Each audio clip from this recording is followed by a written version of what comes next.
Deja, you're next to me. You know, you've been here before. Here before.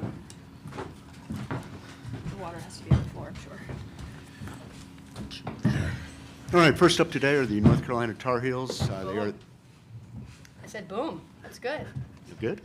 All right, they are the 8th seed in the Albany 1 Regional. They were 19-12 overall, 11-7 in the ACC.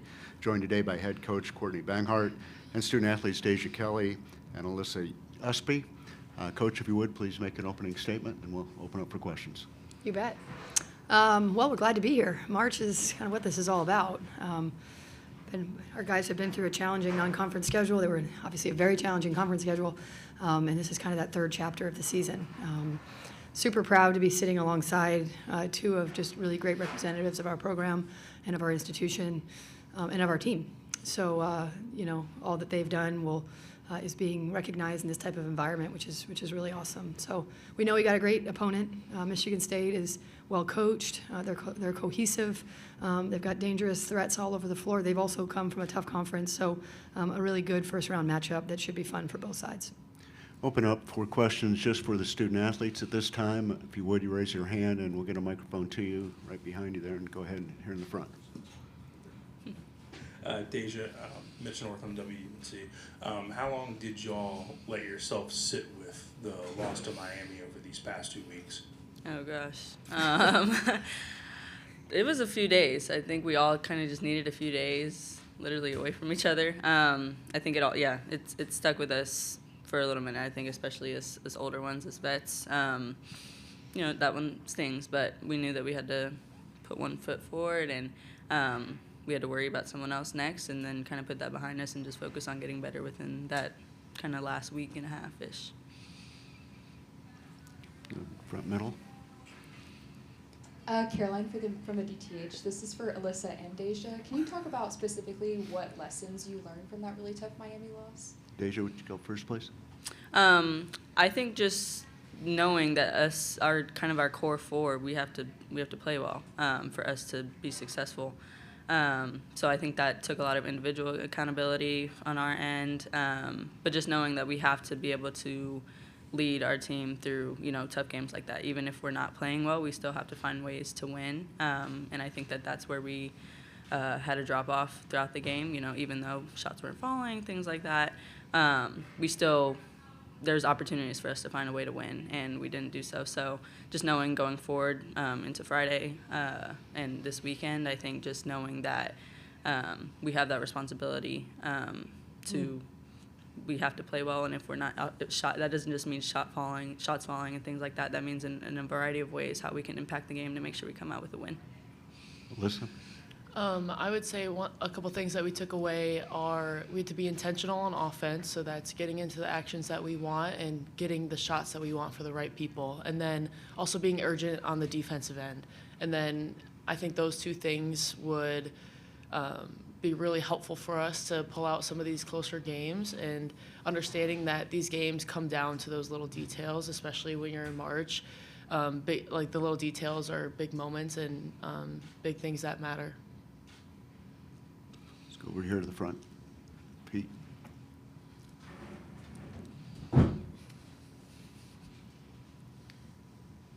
Pete Yakubelli, Associated Press for Deja and Alyssa.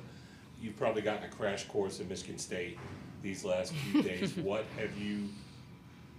do you see from them on tape? What kind of a challenge is it going to be tomorrow? Alyssa, why don't you take that first?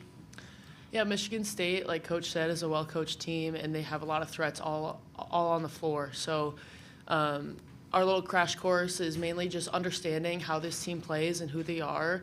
That's one thing that's there's pros and cons of playing somebody that you've never played before. We're kind of adjusting to like their style, trying to see what their style of play is like, and then forming our game plan that way.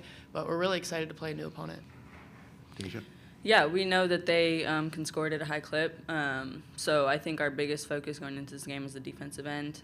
We have to be kind of what Liz said, urgent on that end, and knowing that ignites our offense, our transition attack, and us being able to get some quick scoring out of our defense. So we know that they're a good team.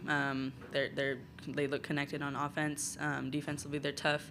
They're just a tough team, but so are we. So we just know we have to match that intensity and match that energy. Go here in the front. Yeah, so Coach mentioned, this is kind of your third season, right? Non-conference, ACC, NCAA tournament. This is a team that's had a lot of ups and downs this season. How do you kind of see it as a fresh start and sort of, hey, this is something new, sort of 0-0. How do you sort of get that mentality, I guess, going into this? Alyssa? Yeah, I mean, I think a fresh start is a good way to describe it. We don't need to necessarily reinvent ourselves, but we need to redefine ourselves. And so understanding what that means for us is, again, urgent on the defensive end, intentional on offense, making sure that we rebound, getting out in transition, kind of getting back to those things that we would consider our bread and butter, and really focusing on those, and again, just defining ourselves of who the team we want to be in March is. Let's go to the middle there. Matt Kraus, Star Hill Sports Network from Learfield. Deja or Alyssa, Michigan State's got players that can shoot the three, spots 1 through 5. What are the challenges there defensively? Alyssa, why don't you take that first, and we'll go to Deja.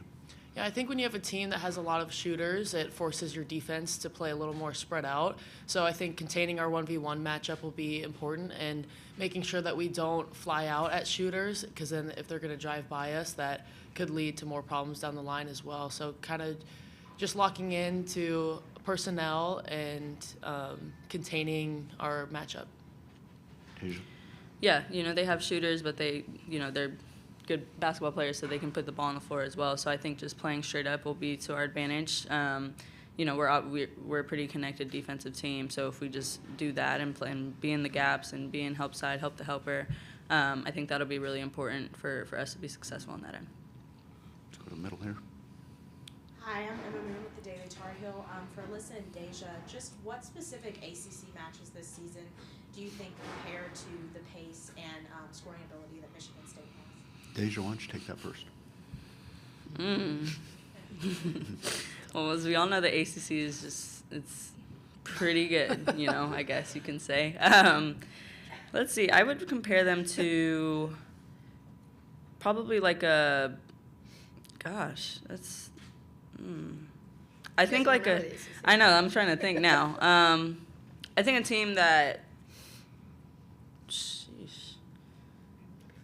help me out here. A little bit of Florida State, even though three-point shooting wasn't really what they did, except against us. I would say probably right. I would say almost like an NC State. They play fast in a way. They have bigs that can shoot it, in like a Mimi Collins and like a Madison Hayes, and their guards, obviously. Yeah, they play fast, and then they can get to the rim really, really well. So I think I would compare them kind of to them. But I don't think Michigan State is as big as them. They were pretty big. Yeah. So. Alyssa, you have a thought? I would kind of compare them to Virginia. I think that, similar to Virginia, they have post players that are three-point threats, and they also have a really strong presence down low in the post, and posts that like to put the ball on the floor before they make a move. And then they have a dynamic point guard that can distribute the ball, can attack downhill, can probe, and help make her teammates better. That's a good one too, Liz. Mm-hmm. Oh. Let's go back here in the front. Deja, you mentioned that the team kind of had to take some time away from each other following the Miami loss. How did you kind of personally take that time? What did you do, and what were you thinking in that moment? I watched a crap load of film. I did. In my house, I watched a lot of film. And just saw, different. I look at a lot of different things when I watch film, but I think those days were for me to individually get better, mentally, physically, see how I can be better in different areas. So I think that's what I did with my time, because I knew that, I know I have to play well for us to help us be successful, and I know I have to help my other teammates play well for us to be successful as well. So knowing that I can impact the game in different ways, I think really seeing where I didn't, where I did, just specifically in that game, and trying to carry that over into our practice the past week and a half. I think trying to lead with my voice, but also just trying to be intentional with the different areas where I know I needed to see some growth there. Other questions for student athletes? None? All right, y'all can go back. Thank Locker you. room. The locker room is open at this time.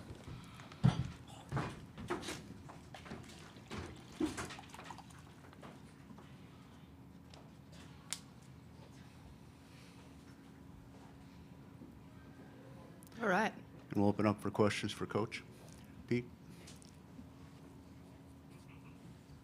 Courtney, what have, the same questions Yeah. your players, what have you seen out of Michigan State? You probably didn't spend a lot of time before the tournament brackets came out, even knowing their style. What have you seen out of them?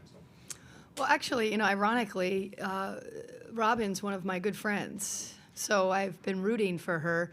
We were talking on the phone last night when I was on the bus, and it was like, gosh, it's like the team you root for, now you're playing in the first round, right?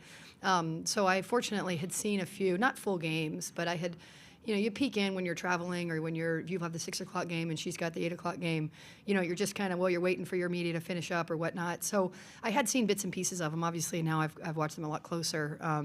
But, knowing her success at Bowling Green, her success at Ashland, I mean, this is a team that plays to her personality. They've got, they're competitive, they're joyful in how they compete. They can really spread the floor. She's got really good pieces. Like, they connect well. Like, I'm not sure that all of them would be as great on other teams, but together they play really well. So, it's a team that can put up a lot of points. They use pressure to try to get some also in transition. So they try to disrupt you. It's not just, I think their offense is so good, you give a lot of credit to their offense, right? It's a two-way team. It's just, we were laughing on the bus. I said, does this make you the worst 9 seed if you're playing South Carolina second? I mean, I guess they took a lot into that NCAA tournament. I mean, what tournament? Big Ten tournament. They're a whole lot better team than a 9 seed. And she knows that, and we know that, and obviously that makes for a good matchup. Does that answer your question? Yeah, for sure. Let's go right there in the middle. Yeah, Coach. Just wondering, when you, after the Miami loss, but you get back to practice, but before you know who your opponent is, what is sort of the emphasis and the focus, practicing without knowing who you're playing next? It's one of the best weeks that coaches have because it's the only time, and basically once the season, we already know, I don't, but someone on my staff knows who we play to open the season next year. So it's the only week of the whole entire year where you can work on yourself in true earnest, right? You don't know anything of who you're playing and what their strengths and weaknesses are. So we spend a lot of time on us. And I know that's cliche coach talk, but it's real talk, right? Like, you when you build out your non-conference schedule, you're still in this off season or in the spring, in the fall, you're building to the various kind of ways that you'll need to play over the first month of the season. Last week we focused on us and where do we need to sharpen, where do our reads need to be better, and you can use analytics to see where are you making mistakes and where are you most effective. And so we've been able to tweak some things to try to put them in situations to be more successful, given what their strengths and weaknesses are. And then also you get a chance, we gave them a few days off. We haven't had consecutive days off since April. I mean, since last April, right? So that was nice too. So it was a good week. For a coach, it's a chance to just focus on your team. It's a nice thing. Let's go to the middle. So kind of going off of that, what did the conversation look with the team as a whole, with individuals, in order to get back to playing kind of as you're saying? I think the conversations between coach and player are really sacred. I'm not one of those coaches that shares those on blast, and I know there are those that do, right? But for me, the conversations I've had with Deja and Alyssa and their teammates, that's made for them and I, right? And same thing with when we're all behind one closed door and we're sharing kind of what we do well and what we don't do well and what we need. So those conversations, I guess I'm in a position of I love the sacredness of those. But whenever you're progressing, I always say you have to be both self-aware and self-accountable. And so in any way that our conversations are pretty much centered on those things. Let me help you with self-awareness and let me help you with self-accountability. Right? And that happens in small group, it happens individually, and it's ever going. It'll happen today at 1:45. They start again, right? These conversations. So I would say self-awareness, self-accountability, and then the nuance of that is sacred. Stay in the middle. Similar question to you, Coach, is what the players got. Who does Michigan State remind you of that you've played already? Gosh, I see opponents as so unique. I think they probably answered it well. There's a variety of different, I think the up-tempo defensive play of the NC State and Florida State, and Florida State's dangerous without really a dominant kind of big. And then Virginia has more kind of ruggedness to them. So it's why you schedule. If you look at our non-conference schedule, you're better at math than me, but it's up there as one of the best in the country. And then, of course, you have the ACC, and arguably in its long tradition, this is one of the best stretches of ACC basketball, right? So we've really been battle-tested. And as much as these guys are saying you have to kind of redefine, I think you have to also lean on your experiences, right? That's what life's about, right? Your experiences are meant to be lived in the moment, and then they connect and collect to become who you are, right? And so I will continue to connect for them the ACC and the non-conference and the similarities of certain teams throughout, and how we need to continue to focus going into this game. Pete? Courtney, you've kind of touched on this in bits and pieces in some of your answers. But do you like the fact that your conference tournament may end on a Thursday or Friday, and then it's going to be another 2 weeks before you get back to action? Would you like the schedule to be more like the men do it, where they finish, the major conferences finish up this past weekend, and then a week later go right into the tournament? There's lots of sides to that. I think as long as the committee is not apathetic, right? Because as you get closer, you have to start just slotting people into. And so I don't know how that affects the accuracy of it and how hard these people work. And I'm talking these people, I'm talking the courageous student athletes. Coaches were expected to, right? We're paid to, right? These guys are doing it out of the passion only. And the seating is important, and it has to get right, right? And so anything that will eliminate that opportunity, I don't like, because it's not fair to have the wrong seed. And then when I was in the Ivy League, we played the last weekend, and I wasn't happy then. So I guess I'm just a not happy. That's just kind of how that works. But I think the biggest thing is the seeding has to get right. So whatever the committee needs, if they need a full 6 months, then we'll do it 6 months before. That's how important I think the seeding is. Go ahead, Pete.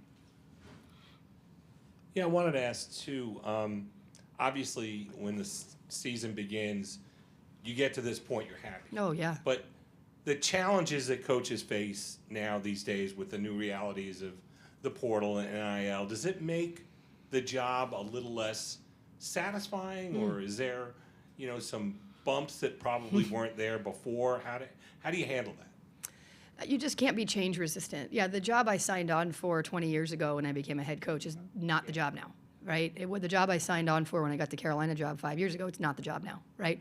And so you either evolve or you get out. And there's been coaches who've determined that option B was their preferred path. For me, I've just adjusted, right, and recognized and adapt that it's so easy to look at the things that make it really challenging and our jobs hard, and maybe less satisfying, or you lean into what the newness of this is, right? And how I can help our student athletes lean into, for example, the NIL, how I can help them learn to lean into that women now have a seat at the table. And the table is corporate, the table is brands, the table is equity, right? I'm stretched, but I'm leaning in to that opportunity that they have and trying to help them find their voice and find their presence there. And then in the portal, that's a real challenge, right? Because the exit culture is happening at all institutions, not just in athletics. It's happening everywhere, right? And so we can say, gosh, good old days is when you really like leaned into what's hard. Well, then I wouldn't have Lexi, India, and Maria either, right? So I guess the uncomplicated answer is that it's a very different job than we signed on for. And the really simple answer is the day I don't feel fulfilled by it, I'll leave. We are not held hostage by our professions, right? And so the coaches that are so negative about it, it's bringing everybody down. Just get out, then do something else. We are highly marketable human beings, right? So it is it is a new business now, and lean in and see what it is. We're being paid, by the way, too, better than we were 10 years ago, right? Or get out. And so for now, I've really enjoyed leaning into being stretched to the max. How would you kind of describe the team's mentality going into this week, and who have you really seen step up in practice lately? It's a good question. We're a team that has 4-year seniors. It's pretty remarkable. I don't know what that looks like for other rosters, but and so there's an enormous sense of buy-in for the Carolina across their chest that, especially as what we just alluded to, that's just so incredibly rare. And that's not because Deja, Alyssa, Anya, and Z haven't had other options or other people calling to try to steal them, right? It's because they have really believed in the Carolina across their chest. So there's an element of pride and shared kind of ownership for this journey that I really respect. And then you've got the younger guys, the newer guys to the roster. This is Maria's first NCAA tournament. Like how, right? And so, you get a chance to bring people along with their first as well.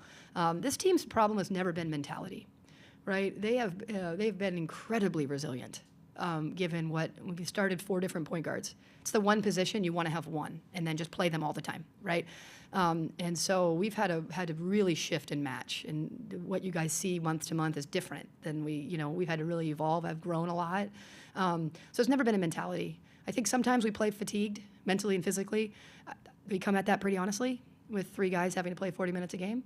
And so I've really tried to help them not only rest mentally and physically, but own that. That's the self-accountability piece, that it makes sense that you would be mentally fatigued. And you might say you're not. I have the self-accountability and awareness that that's how it's playing out, right?